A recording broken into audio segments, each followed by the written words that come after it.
Bonjour à toutes et à tous. Aujourd'hui, nous sommes le lundi 20 juillet 2026 et notre cher ami, le colonel Jacques Baud, est avec nous. Bienvenue à nouveau, mon colonel. Salut Nima, merci de m'avoir invité à nouveau. Je suis content d'être de retour.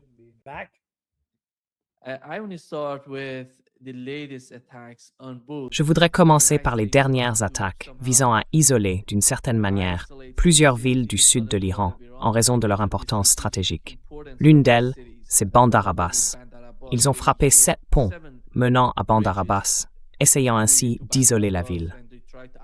Plus tard, on a vu des images montrant que c'est en réalité impossible, à cause de la géographie de la région.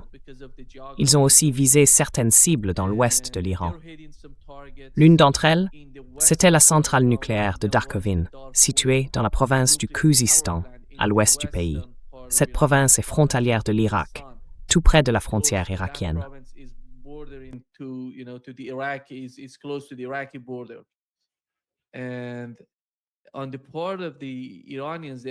Et du côté iranien, ce qui a vraiment marqué, c'est l'attaque contre la Jordanie.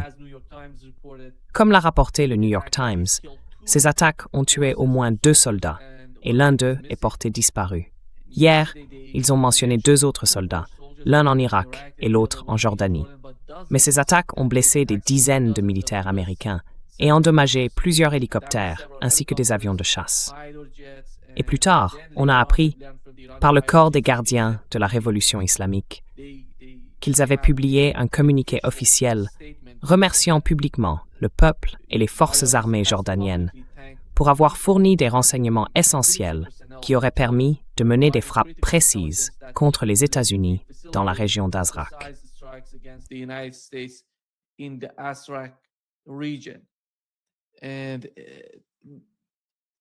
Et ce qui était important, l'autre élément vraiment significatif, c'est l'annonce faite par les Émirats arabes unis. Ils ont déclaré qu'ils ne voulaient pas de cette guerre, qu'ils ne voulaient pas de cette escalade. Parce que l'Iran a dit que, dans les prochains jours, il allait attaquer Fujairah et les ports que les Émirats utilisent pour exporter leur pétrole. En gros, leur économie dépend de ces ports. Voilà la situation actuelle. D'un côté, on voit les États-Unis qui, d'une certaine manière, intensifient les choses. Hier, on a appris qu'Israël se prépare à participer et que les États-Unis sont prêts à aller plus loin. De l'autre côté, on ne voit pas l'Iran reculer. Quelle est votre analyse, colonel, de cette phase actuelle du conflit?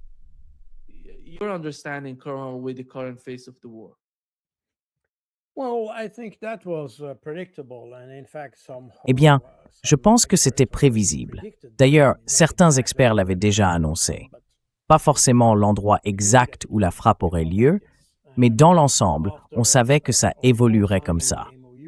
Avant de signer le protocole d'accord, on savait qu'il n'y avait pas vraiment d'issue. Soit on signe et on met en œuvre le protocole avec un processus de négociation, soit on se retrouve dans une confrontation comme celle qu'on connaît aujourd'hui. Le problème, c'est que les Américains n'ont sans doute pas compris que pour l'Iran, cette guerre est en partie existentielle, parce que c'est la 4e fois que l'Iran est attaqué.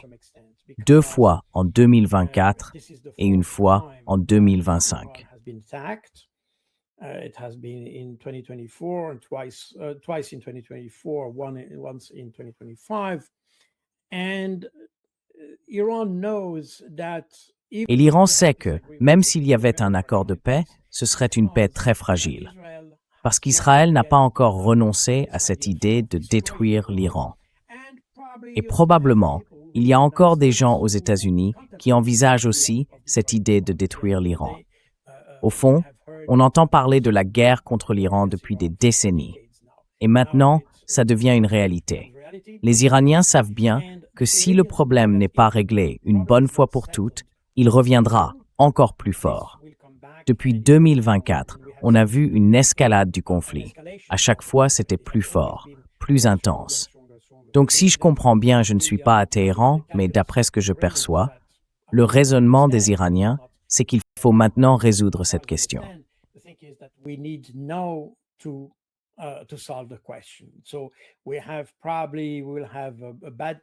On va sans doute passer un mauvais moment à se battre pour l'instant, mais il faut que ce soit réglé une bonne fois pour toutes. Je pense que c'est à peu près la logique derrière tout ça. Et c'est aussi la raison pour laquelle on ne peut pas s'attendre, et c'est, je crois, une sorte de malentendu ou de sous-estimation de la part des Américains, à ce que les Iraniens reculent. Ils ne le feront pas. Ils ont beaucoup trop à perdre. Dans ce contexte, on peut voir qu'en réalité, j'ai toujours le sentiment que l'Iran retient encore sa réaction. Jusqu'à présent, l'Iran a sans doute subi énormément de destruction et certainement plus de victimes que les États-Unis, ça ne fait aucun doute, et même plus que les Israéliens. On voit donc que la résilience du côté iranien est bien plus forte que celle des autres.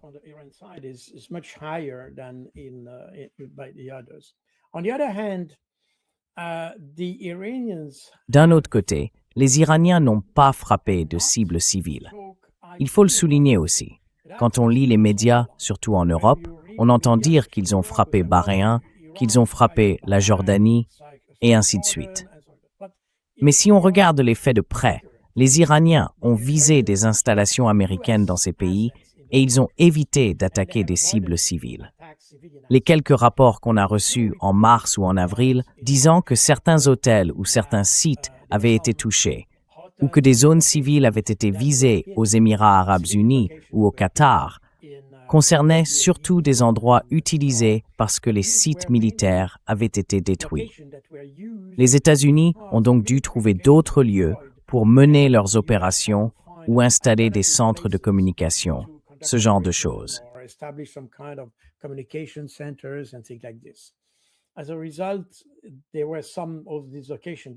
En conséquence, certains de ces sites ont bien été touchés par les Iraniens. Mais en soi, les Iraniens n'ont jamais visé la population qatari, ni la population bahreïnie, saoudienne ou jordanienne. Cela dit, on voit bien que les Iraniens, en réalité, sont extrêmement, comme on l'a vu lors de l'opération Promesse Véritable numéro 1, celle-ci n'était pas numérotée, mais ensuite Promesse Véritable 2, puis 3. Les Iraniens ont toujours ciblé des objectifs militaires. Je veux dire en particulier, les cibles israéliennes étaient uniquement des cibles militaires. Et aujourd'hui, ils continuent dans cette logique. Donc, ils ont frappé. Mais bien sûr, dans la première riposte, ou les premières vagues de la réponse iranienne, c'était contre des installations américaines en Arabie Saoudite, et ainsi de suite. Et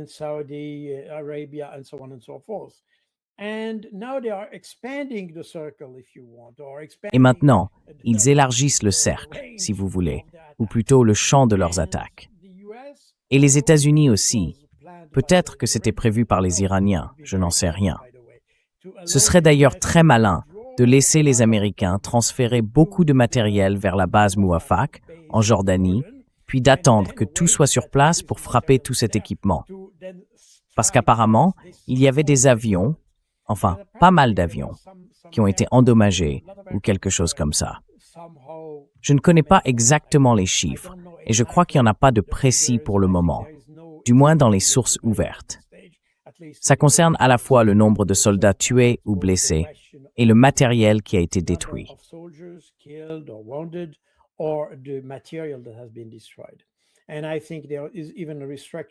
Et je pense qu'il y a même une restriction sur les images satellites disponibles à ce sujet. Du coup, on ne sait pas exactement quelle est la situation. Mais si on écoute les Iraniens, et encore une fois, je ne sais pas s'ils disent la vérité, mais admettons que oui, ils affirment qu'une grande partie du matériel sur cette base jordanienne a été détruite. Ce qui est intéressant, c'est qu'il semble aussi que les Jordaniens ont été pris par surprise par cette attaque. Ils ne s'y attendaient pas, sans doute à cause de la portée. Je ne sais pas pourquoi, parce que, selon moi, l'Iran avait déjà frappé cette base lors des premières vagues de riposte, au début du mois de mars.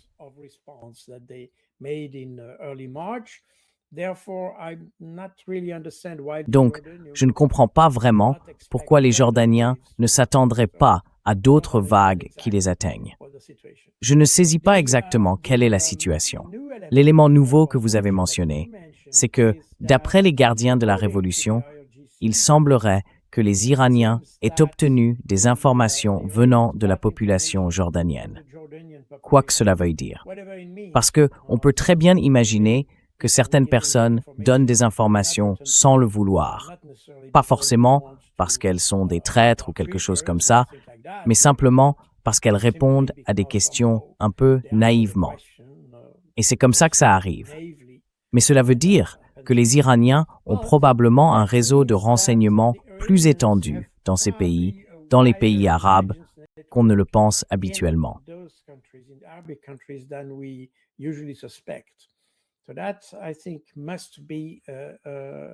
Je pense que ça, c'est sans doute l'une des conséquences de tout ça. L'autre conséquence, ou plutôt l'autre chose qu'on peut dire, c'est que très probablement, les Iraniens savent exactement ce qui se passe. On l'a vu, comme je l'ai déjà dit, ils visent avec une grande précision ce qu'ils veulent atteindre. Ce n'est pas du tout ce qu'on a vu à Gaza, par exemple, avec les Israéliens, où ils bombardent massivement, sans distinction. Là, on n'est pas du tout dans ce genre de bombardement aveugle. C'est au contraire extrêmement ciblé. Et de toute évidence, les Iraniens savent parfaitement ce qu'ils font. Et puis, il y a un autre aspect qu'il faut bien comprendre. Les Iraniens n'ont d'une certaine manière pas d'autre choix que d'escalader.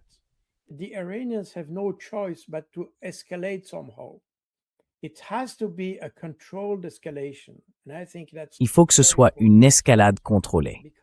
Et je pense que c'est un point très important, parce qu'évidemment, ils ne veulent pas en arriver à une guerre totale et brutale. Il faut que ce soit une escalade maîtrisée pour montrer à cette coalition israélo-américaine qu'ils sont prêts à aller de l'avant. Donc ils sont prêts à en payer le prix, si vous voulez. Ils savent que s'ils montent d'un cran, la réponse sera elle aussi plus forte. Ils en sont conscients.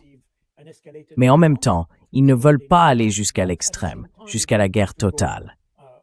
En revanche, ils ont dit que tant qu'ils n'auront pas atteint leur objectif, ils sont prêts à faire monter le conflit. Donc je pense que c'est un message très fort, mais aussi mesuré, que les Iraniens envoient.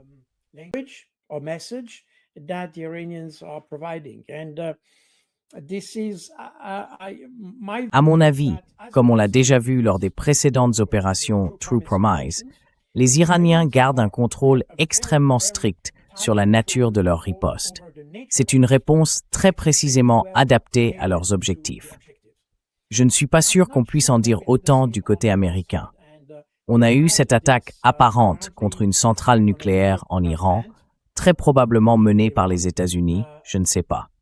Mais cela montre que les États-Unis et les Israéliens, et pour les Israéliens, ce n'est pas une surprise, on l'a déjà vu par le passé, sont prêts à une escalade massive.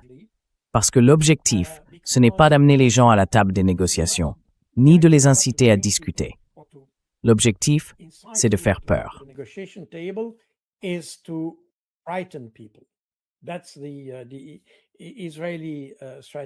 C'est ça, la stratégie israélienne. Je pense que les Américains sont un peu sur la même ligne. On le voit aussi dans les premières vagues d'attaques. Je parle de ce qui s'est passé en mars. En gros, entre la fin février et la première semaine de mars. Il y a eu toutes ces frappes. Et d'ailleurs, elles visaient toutes des cibles civiles. Il y a eu beaucoup d'écoles, beaucoup d'hôpitaux, beaucoup d'immeubles résidentiels et d'autres infrastructures de ce type détruits par les Américains. Donc, on voit bien qu'il y a cette idée de vouloir effrayer les Iraniens et sans doute de provoquer une révolution ou au moins un mouvement de contestation, des manifestations contre le gouvernement. Mais c'est bien ça l'idée.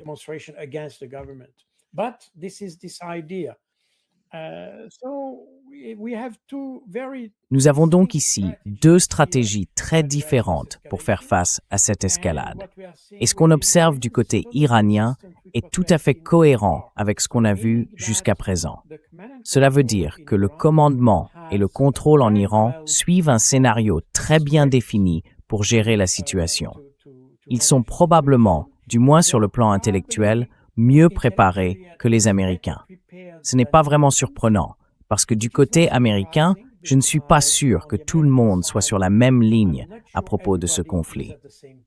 On ne sait pas exactement ce que veulent les États-Unis.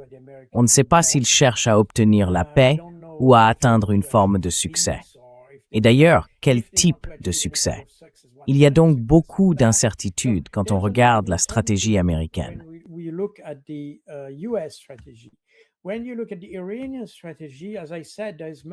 Quand on regarde la stratégie iranienne, comme je l'ai déjà dit, on voit qu'il y a beaucoup plus de cohérence. J'ai vraiment le sentiment qu'ils maîtrisent la situation bien mieux que les Américains.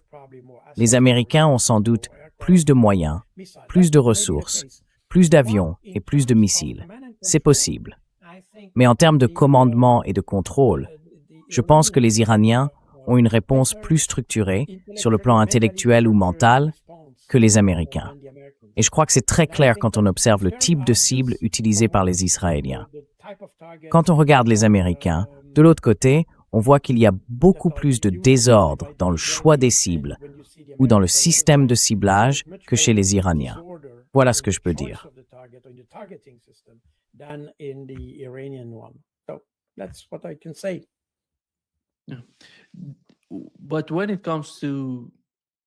Mais quand on parle des cibles, est-ce que vous pensez qu'avec le temps, l'escalade pourrait se concentrer sur les réseaux électriques ou peut-être sur les infrastructures pétrolières? Parce que c'est la principale inquiétude, comme je l'ai déjà dit, pour les Émirats arabes unis, le Qatar et l'Arabie saoudite. Ces pays sont très préoccupés par cette escalade.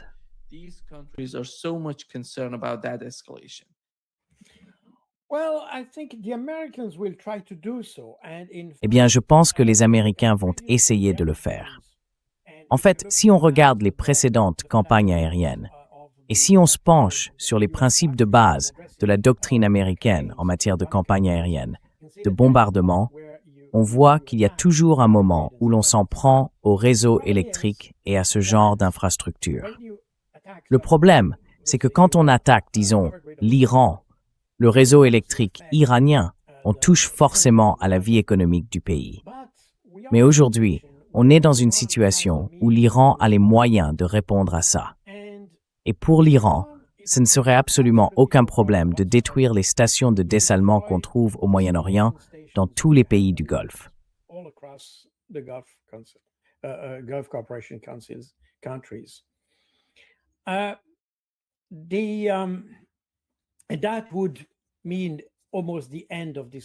Et ça voudrait dire presque la fin de ces pays, au moins pour un certain temps.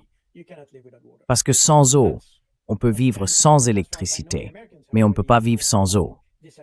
Et autant que je sache, les Américains ont déjà frappé une installation de dessalement en Iran. Ce qui veut dire que l'Iran pourrait avoir une raison légitime de faire la même chose dans les États arabes. Maintenant, la limite à ça, c'est que selon moi, comme je l'ai déjà dit, les Iraniens n'ont pas visé les pays en tant que tels.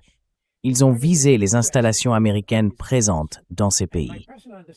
Et d'après ma compréhension personnelle, du moins autant qu'on puisse l'évaluer à ce stade, l'Iran a évité d'attaquer ou d'attaquer directement la population arabe, la population saoudienne, la population qatari, et ainsi de suite.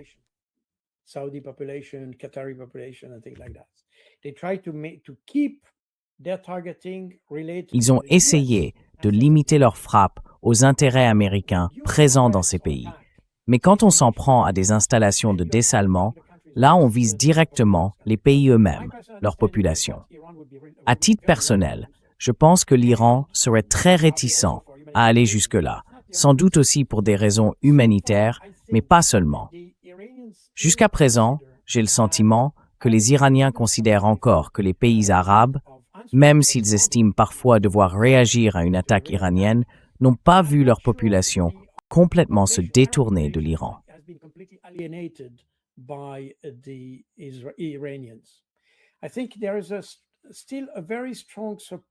Je pense qu'il y a encore un soutien très fort à l'Iran dans les pays arabes. Et on en a au moins 2 signes, peut-être plus, mais ce sont ceux qui me viennent à l'esprit aujourd'hui. Le premier, c'est la présence de la délégation saoudienne aux funérailles d'Ali Khamenei. Ça montre que malgré le conflit, la population arabe, enfin, disons le pays, pas les installations américaines en Arabie saoudite, mais bien les Saoudiens eux-mêmes, a ressenti une certaine compassion envers les Iraniens. Voilà pour le premier aspect. Et le deuxième, c'est celui que vous avez évoqué tout à l'heure. that's the first aspect. And the second aspect is the one you mentioned before. And we mentioned before that this idea that Iranians Et on a déjà évoqué cette idée selon laquelle les Iraniens auraient obtenu des renseignements venant de personnes en Jordanie, ce qui veut dire qu'il existe, d'une certaine façon, une base de soutien dans ces pays. Et je ne suis pas sûr que les Iraniens aient envie de se mettre ça à dos. Au contraire, ils voudraient sans doute préserver ce soutien populaire parce que ça pourrait jouer un rôle dans de futures négociations. Rappelez-vous qu'un des points du protocole d'accord, c'est le retrait des installations militaires américaines autour de l'Iran. Je ne sais pas exactement ce que ça veut dire concrètement, mais c'est une décision qui a été prise. Et je me souviens qu'au début du mois de mars, certains pays arabes, ainsi que des dignitaires de ces pays, disaient en substance que la présence américaine représentait plutôt un handicap qu'une garantie de sécurité.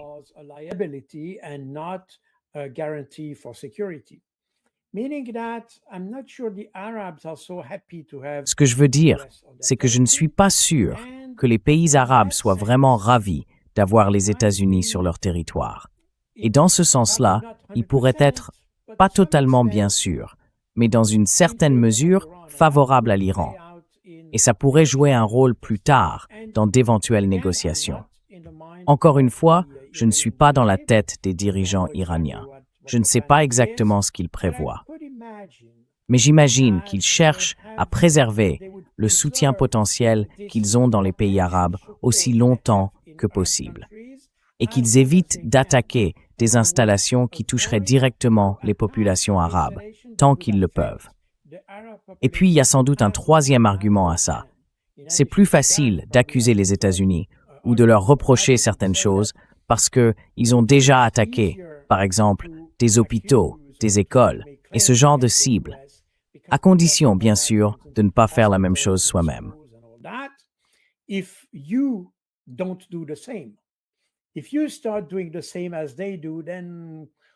Si vous commencez à faire la même chose qu'eux, comment pouvez-vous ensuite porter de telles accusations?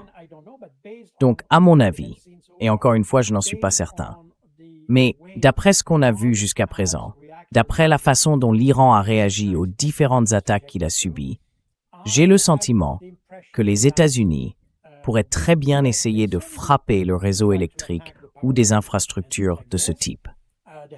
Ils l'ont déjà fait dans les Balkans, en Serbie et ailleurs.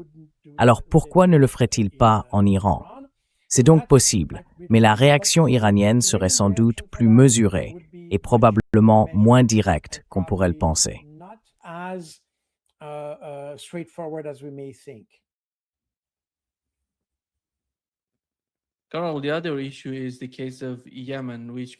Carole, l'autre sujet, c'est le cas du Yémen. Beaucoup de gens disent qu'ils pourraient rejoindre le combat. Tout dépend de la situation entre l'Iran et les États-Unis. Si Israël s'en mêle, si au final on en arrive à une guerre totale contre l'Iran. Mais du côté iranien, comme l'a déclaré aujourd'hui le porte-parole du ministère iranien des Affaires étrangères, il ne croit pas qu'il existe un embargo aérien contre le Yémen. En fait, ils estiment qu'une telle interprétation de la résolution du Conseil de sécurité est erronée. Ils considèrent que le principe même de sanctionner un pays ou une nation est injuste et cruel.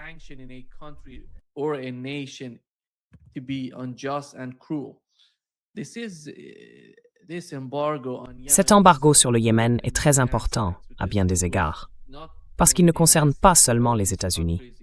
Tous les pays de la région, comme l'Arabie saoudite et les Émirats arabes unis, sont actifs au Yémen.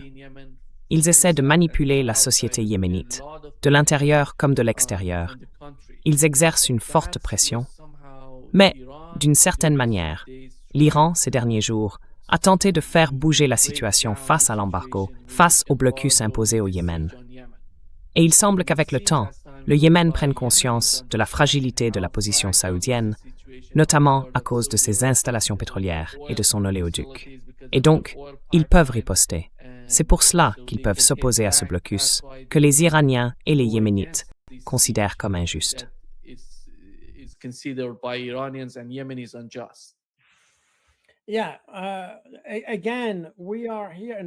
Oui, encore une fois, on est dans une situation complexe, parce qu'on comprend que le Yémen est en guerre contre l'Arabie saoudite. Mais il est aussi d'une certaine manière en guerre avec Israël, même si pour l'instant, cette guerre est suspendue. Et il y a eu ces menaces autour de la fermeture du Bab el-Mandeb, la porte des larmes, ou d'autres choses du même genre. En tout cas, cette menace existe. Mais, à ma connaissance, l'Iran a demandé aux Yéménites de ne pas fermer le Bab el-Mandeb. Et c'est probablement pour la même raison que j'ai évoquée tout à l'heure. Les Iraniens veulent répondre aux attaques américaines et, si besoin, aux attaques israéliennes. Mais ils essayent d'éviter d'impliquer activement l'Arabie saoudite. Ils ne veulent pas attaquer l'Arabie saoudite. Et la fermeture du Bab el-Mandeb poserait certainement un vrai problème à l'Arabie saoudite.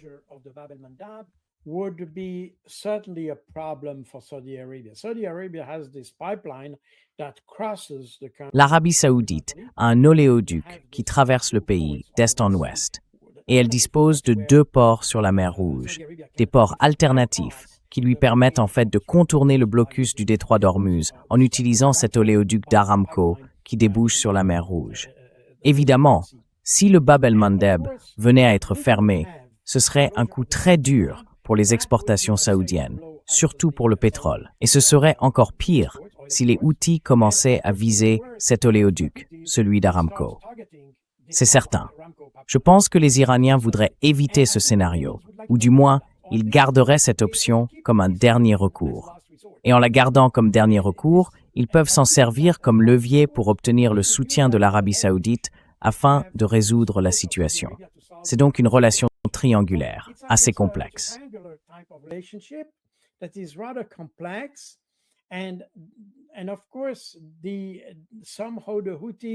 Et bien sûr, d'une certaine manière, les Houthis se retrouvent un peu coincés entre les deux.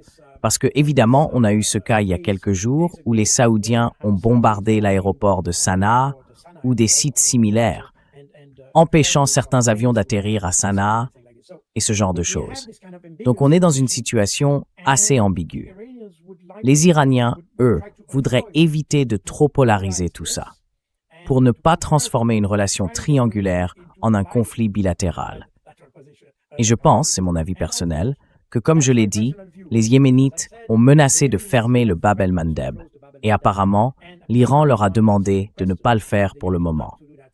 Ce qui veut dire que les Iraniens préféreraient garder cette option pour plus tard et utiliser le Bab el-Mandeb, et sans doute aussi d'autres leviers pour rallier les pays arabes à leur cause.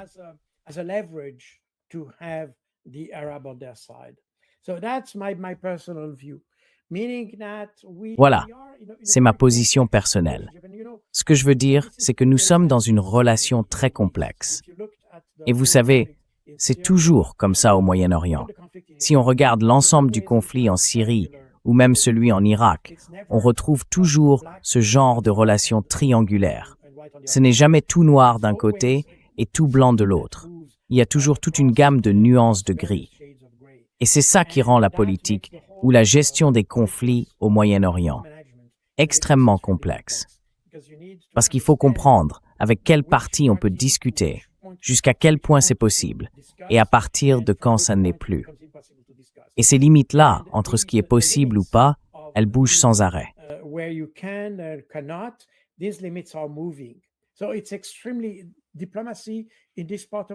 La diplomatie dans cette région du monde est extrêmement complexe. Et c'est exactement ce qu'on voit ici. On le constate aussi avec, comme on l'a dit, les pays arabes, en fait le Conseil de coopération du Golfe. Ils ont accepté la présence américaine sur leur territoire, mais en même temps, ils se rendent compte que c'est un fardeau. Pourtant, ils ne le disent pas directement aux États-Unis parce qu'ils considèrent encore qu'ils peuvent peut-être en tirer quelque chose. Donc on reste toujours dans ces zones grises. Et au fond, c'est pour ça que dans cette partie du monde, tout est négociable. Absolument tout. On peut négocier sur n'importe quoi. La seule condition, c'est d'essayer de comprendre ou de bien connaître les personnes qu'on a en face de soi.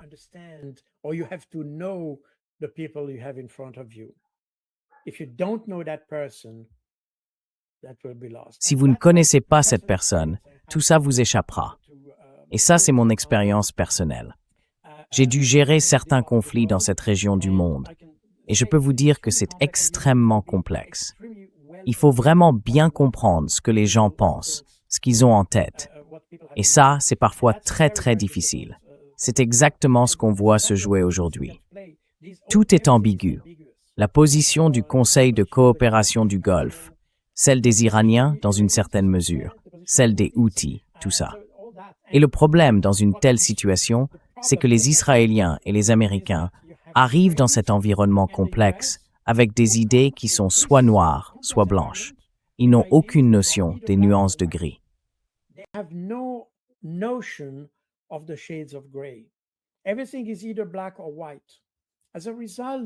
Tout est soit noir, soit blanc. Du coup, à chaque fois qu'ils bougent, c'est un mauvais mouvement. Et c'est pour ça, c'est sans doute une des raisons pour lesquelles Israël n'arrive pas à s'intégrer dans son propre environnement géopolitique. Parce que les Israéliens, ou du moins les Israéliens d'aujourd'hui, sont en réalité des Européens. Ils ne viennent pas du Moyen-Orient. Ils n'en ont jamais fait partie. Historiquement, jamais.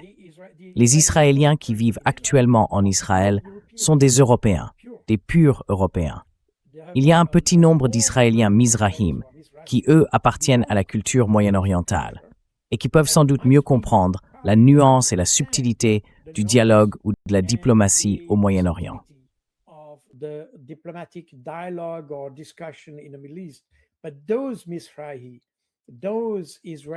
Mais ces Mizrahim, ces Israéliens qui sont, si je peux dire, les vrais Juifs de Palestine, eux, ils ne sont pas au pouvoir. On les a même tenus à l'écart du pouvoir. Le pouvoir appartient à ces Juifs d'Europe de l'Est, les Ashkénazes, qui historiquement n'ont aucun lien avec le Moyen-Orient. Et ces gens-là, ils ont toutes les caractéristiques des Européens. La même arrogance, la même façon d'aborder les problèmes.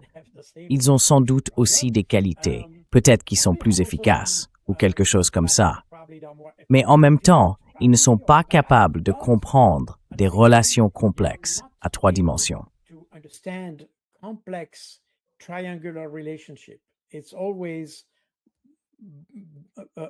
C'est toujours bipolaire. Ça ne peut pas être autrement. C'est très représentatif de ce que nous sommes, nous, les Européens. Et je l'ai vu tellement de fois. Dès qu'on commence à avoir une discussion, un dialogue au Moyen-Orient, les Européens sont perdus, en fait. Parce que pour nous, on vient d'une culture où tout est soit noir, soit blanc. On n'a pas cette nuance, vous voyez. Pour nous, l'ami de mon ami est mon ami. Mais si on met un ennemi dans ce triangle, là, ça devient un problème. Pour un Européen, on ne peut pas mettre le mot « ennemi » dans ce triangle, alors qu'au Moyen-Orient, on peut le mettre, et ça fonctionne quand même.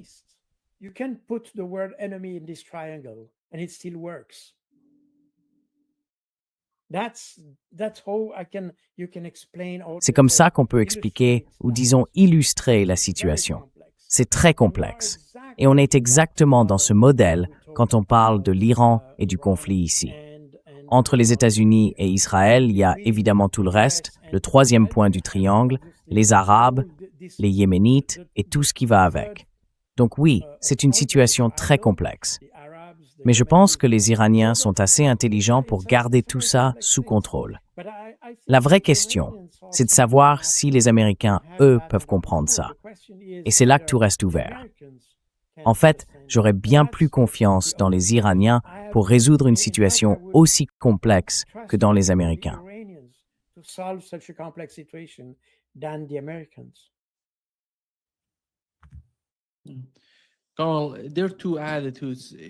Carl, il y a 2 attitudes au Moyen-Orient, si je peux dire les choses ainsi. La première, c'est celle qu'on observe du côté des pays du Golfe. En gros, ils font comme si de rien n'était. Par exemple, dans le cas de la Palestine, de la Syrie ou du Liban, ils essaient d'une certaine manière de coopérer avec les États-Unis. Ils ne veulent pas trop de friction entre les 2 camps. Ils préfèrent rester en retrait, sans réagir trop vivement à ce que font les États-Unis et Israël. Et comme tu l'as mentionné, ils cherchent à négocier, à trouver une voie qui, d'une façon ou d'une autre, serve aussi les positions américaines et israéliennes.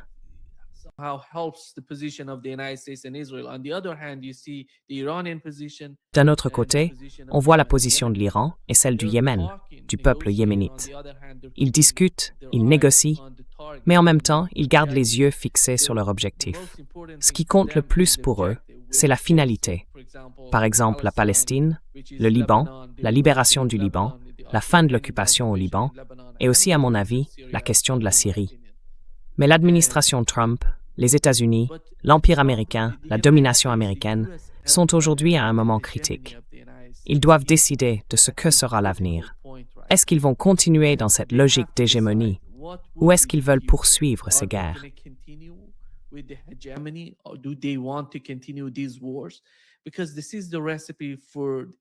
Parce que, selon moi, c'est la recette d'une nouvelle guerre sans fin dans la région. Si on veut comprendre la position de l'Iran, du Yémen, ou plus largement de l'axe de la résistance, il faut partir d'un principe simple. Si on veut mettre fin au conflit, il faut prendre en compte tous ces fronts, pas un seul. Il ne faut pas isoler le cas de l'Iran. Nous avons déjà négocié le protocole d'accord, et la première ligne de ce protocole parle du Liban, pas de l'Iran, ni des États-Unis. Ça montre à quel point la question du Liban est importante pour l'Iran, et ça montre aussi à quel point le Liban et la Palestine comptent pour le Yémen. Voilà la réalité.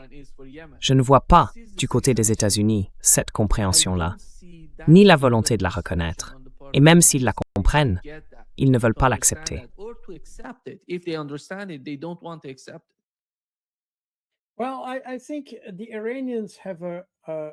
Eh bien, je pense que les Iraniens ont une compréhension globale de la sécurité régionale.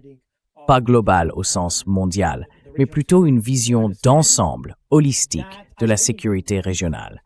Ils comprennent, comme beaucoup d'autres d'ailleurs, que le vrai problème, c'est Israël. Et l'instabilité qui s'est créée autour d'Israël, et même à l'intérieur d'Israël d'ailleurs, à cause de son propre comportement. Et je crois que tout le monde comprend, je dirais au Moyen-Orient, qu'on a là, disons, un noyau d'instabilité qui peut déclencher, par un effet domino, comme on dit, quelque chose de bien plus vaste. Et c'est pour cette raison que les Iraniens ont dit que le cas du Liban devait être inclus, parce qu'évidemment, on parle ici du monde chiite.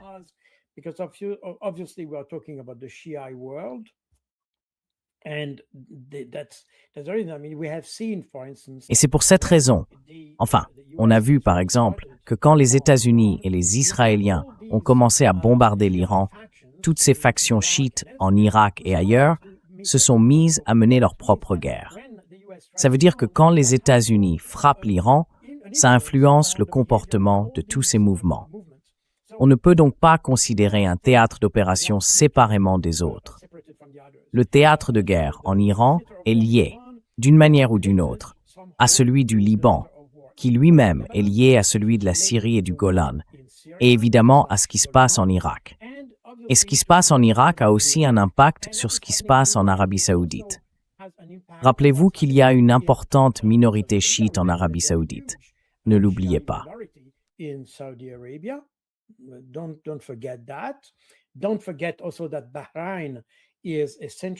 N'oubliez pas non plus que Bahreïn est essentiellement chiite, même si le gouvernement est sunnite. Quand on a un équilibre aussi fragile entre toutes ces forces, dès qu'on bouge une pièce, ça affecte toutes les autres et ça peut déstabiliser l'ensemble. Les Iraniens ont parfaitement compris cette dimension globale de la sécurité régionale. Les Américains, eux, ne la comprennent pas de cette façon, surtout parce que les Israéliens ne veulent pas la voir. Les Israéliens, c'est une culture extrêmement centrée sur elle-même. Ils se perçoivent comme le centre du monde. Autrement dit, pour eux, ils peuvent écraser le reste du monde. Ça ne pose aucun problème, tant que c'est dans leur intérêt. Ils n'ont pas cette compréhension de l'équilibre fragile qu'on trouve au Moyen-Orient. Et ça ne les préoccupe pas.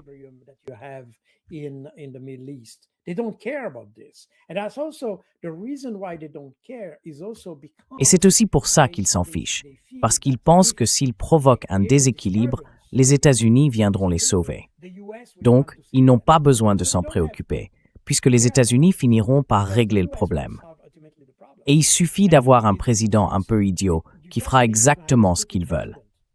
C'est d'ailleurs ce qui s'est passé. Benjamin Netanyahou a tout simplement piégé Trump dans ce conflit. Et il l'a même reconnu. Il a admis avoir été piégé par Netanyahou.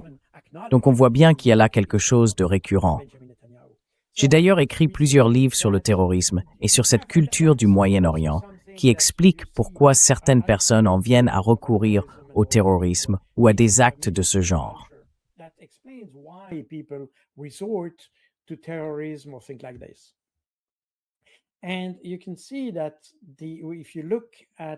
Et on peut le voir si on regarde ceux qui développent la théorie du terrorisme, le djihadisme et tout ce qui va avec. Je veux dire, du côté sunnite, évidemment, parce que c'est aussi quelque chose qu'on ne retrouve pas chez les chiites, d'ailleurs.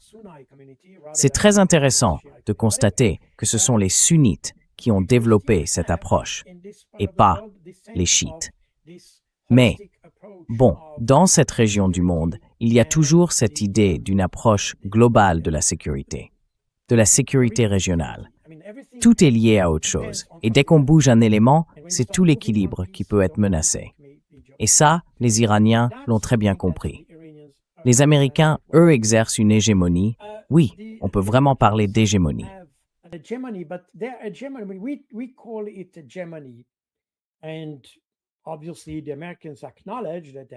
Et évidemment, les Américains reconnaissent qu'ils ont une sorte de présence hégémonique.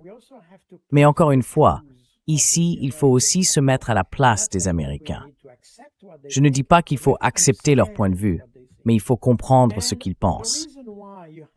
La raison pour laquelle ils maintiennent cette présence, non seulement au Moyen-Orient d'ailleurs, mais partout dans le monde, avec ces 800 installations ou bases militaires, ou peu importe comment on les appelle, c'est qu'ils estiment que leur sécurité dépend de cette présence. Et c'est là que les choses se compliquent. Parce que, comme on l'a vu après le 28 février, et comme je l'ai déjà dit, certains responsables arabes eux-mêmes ont affirmé que cette présence américaine n'était pas une garantie de sécurité.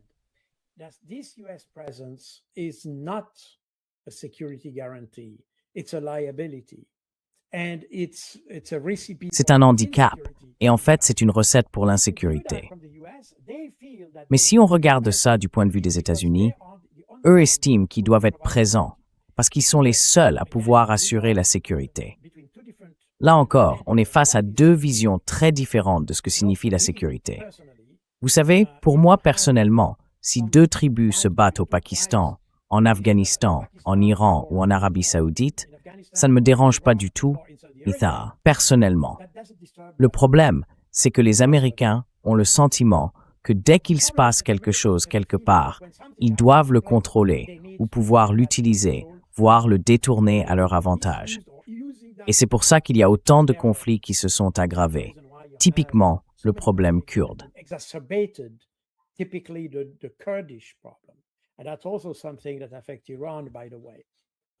Et ça d'ailleurs, ça concerne aussi l'Iran. Tous ces problèmes avec les Kurdes ont été en réalité instrumentalisés, le conflit kurde, pour atteindre d'autres objectifs qui ne sont pas forcément en faveur des Kurdes. Typiquement, on utilise les Kurdes pour combattre les Iraniens, ce qui à son tour pose un problème aux Turcs, parce que les Turcs ont eux-mêmes un problème avec les Kurdes. Donc, quand les États-Unis soutiennent les Kurdes, ça devient un problème pour les Turcs, qui sont pourtant membres de l'OTAN. Vous voyez, on tourne en rond. Mais c'est ça, le problème des États-Unis. Ils ne se soucient pas de ce que pensent les Turcs. D'ailleurs, avant l'intervention en Irak, tout ça avait déjà commencé en 1996, quand les États-Unis ont lancé ou tenté un coup d'État contre Saddam Hussein en utilisant les Kurdes.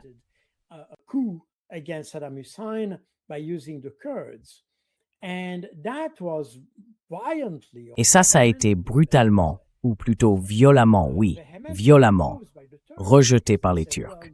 Parce qu'ils disaient, eh bien, vous allez sans doute renverser Saddam Hussein, mais en même temps, vous allez donner aux Kurdes un pouvoir qu'ils utiliseront contre nous, les Turcs. Alors vous voyez, le problème, c'est que les États-Unis s'en moquent. Et c'est un peu la même logique ou la même approche que celle des Israéliens. Ils ne se préoccupent pas des intérêts des autres. Ce qui compte, c'est que ça serve leurs propres intérêts. Et ça, c'est extrêmement dangereux. Parce que, encore une fois, comme je l'ai dit tout à l'heure, quand on est dans un conflit bilatéral, d'accord, il y a un gagnant et un perdant. Très bien. Mais quand on est dans une relation triangulaire, ce n'est pas du tout la même chose.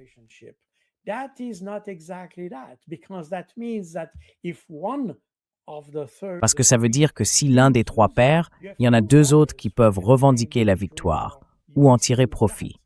Autrement dit, dans une relation à trois, il y a toujours un déséquilibre permanent. On crée un déséquilibre permanent. Et ça, c'est justement le genre de situation que les États-Unis ne savent pas gérer. C'est pour ça que personnellement, je pense que la sécurité serait renforcée si les États-Unis se retiraient complètement du Moyen-Orient. Parce qu'ils ne comprennent pas. On l'a bien vu quand ils ont attaqué Saddam Hussein. Tout à coup, toute la population s'est retournée contre eux. Encore une fois, on est toujours dans ce modèle triangulaire, et les Américains ne savent pas le gérer. C'est pour ça qu'ils ont échoué en Afghanistan. C'est pour ça qu'ils ont échoué en Libye. Et c'est pour ça qu'ils ont échoué en Irak.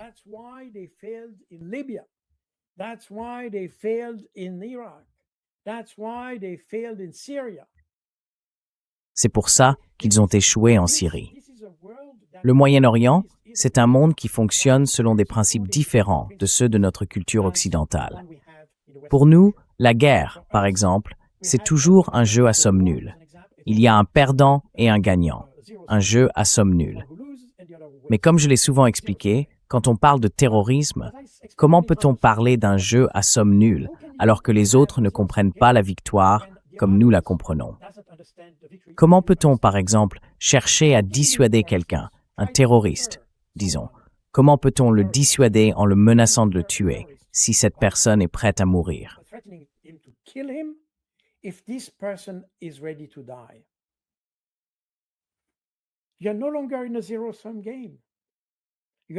On n'est plus dans un jeu à somme nulle. On va faire quelque chose de différent. Et c'est justement pour ça qu'on a échoué, d'ailleurs, dans la guerre contre le terrorisme. Parce qu'on fait face à un monde où la logique fonctionne autrement. Il y a une autre logique que celle qu'on a en Occident. Et c'est pour cette raison, je pense, qu'on devrait se retirer de ce conflit parce qu'on n'est pas capable de résoudre ce problème. En réalité, on entretient ces problèmes. L'Empire ottoman s'étendait de l'Arabie saoudite jusqu'au Maroc, ou quelque chose comme ça. Peut-être pas exactement jusqu'au Maroc, mais en tout cas, il avait une très grande extension.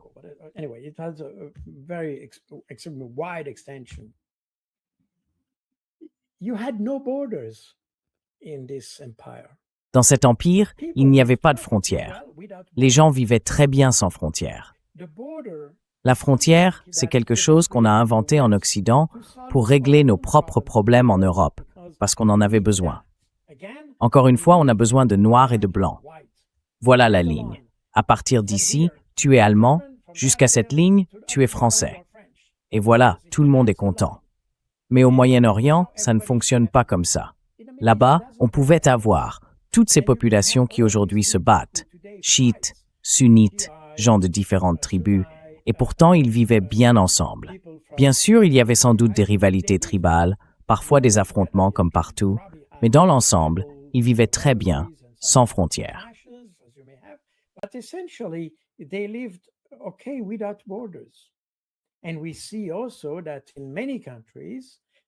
On voit aussi que dans beaucoup de pays, les frontières ont créé un problème. C'est typique de la région du Sahel, par exemple. On pourrait même dire de l'Afrique en général, d'ailleurs. Le problème, c'est que ces populations vivent selon une autre logique, un autre type de relations humaines, et même de relations entre groupes que celles qu'on connaît en Europe. En Europe, tout doit être codifié, défini avec précision, et ainsi de suite. Et sans doute, ça permet de résoudre certains problèmes. Mais ça ne règle pas le problème de la guerre. En réalité, les guerres les plus terribles ont eu lieu en Europe, là où tout est défini, très précis et bien encadré.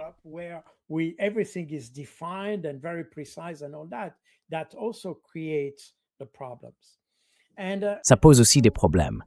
Parfois, il faut reconnaître qu'on ne comprend pas cette culture.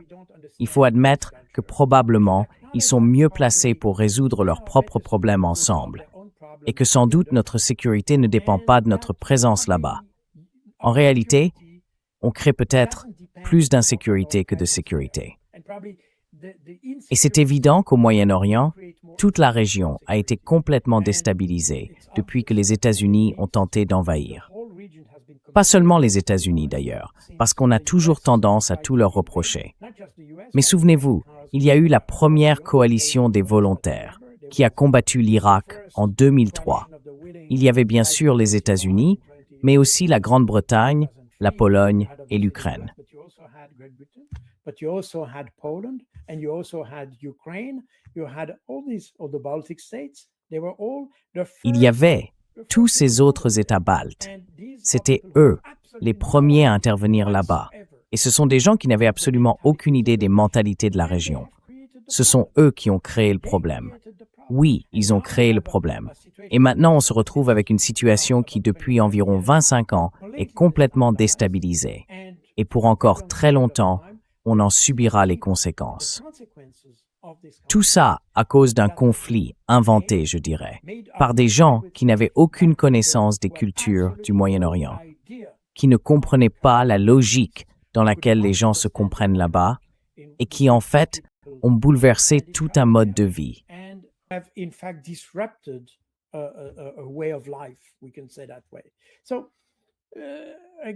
On peut le dire comme ça. Donc, encore une fois, je pense qu'aujourd'hui, on est dans une situation où les égos ont joué un rôle, surtout du côté américain, parce que je ne vois pas Donald Trump reconnaître qu'il a fait une erreur. Ce n'est tout simplement pas dans sa nature. Et donc, ils vont continuer sans vraiment savoir pourquoi. Et ça, c'est évident. Si on regarde les différents objectifs qui ont été fixés pour ce conflit, ils ont évolué avec le temps. Et aujourd'hui, quand on parle du conflit, de l'échange de missiles qu'on observe en ce moment, il n'est plus question d'armes nucléaires, de bombes atomiques, d'enrichissement, de démocratie ou de gouvernance.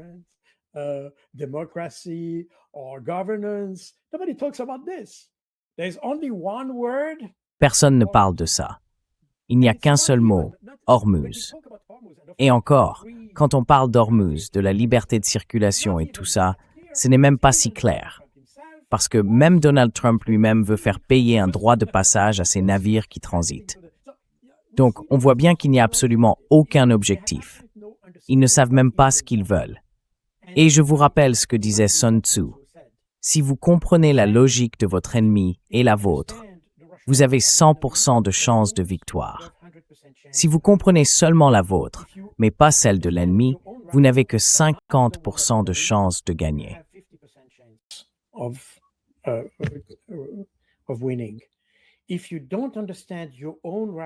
Si vous ne comprenez pas votre propre logique, ni celle de l'ennemi, vous n'avez aucune chance de gagner. Et si on regarde la situation actuelle, les États-Unis ne connaissent même pas leur propre logique. Autrement dit, ils ne savent plus pourquoi ils se battent. Est-ce qu'ils se battent pour qu'il y ait un droit de passage payant dans le détroit d'Hormuz ou pour qu'il soit gratuit? Transit libre ou pas libre? Ils ne savent même pas. Ils ne savent plus. Ils ont commencé la guerre pour une raison, et maintenant, ils se battent pour autre chose. Ça veut dire qu'ils ne comprennent pas leur propre logique. Et évidemment, ils ne comprennent pas non plus celle de l'Iran. Donc, si on suit la pensée de Sun Tzu, on peut dire qu'ils ont déjà perdu.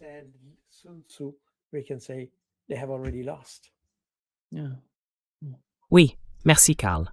Merci beaucoup d'être avec nous aujourd'hui. C'est toujours un vrai plaisir. Eh bien, le plaisir était pour moi. Merci de m'avoir invité. Merci.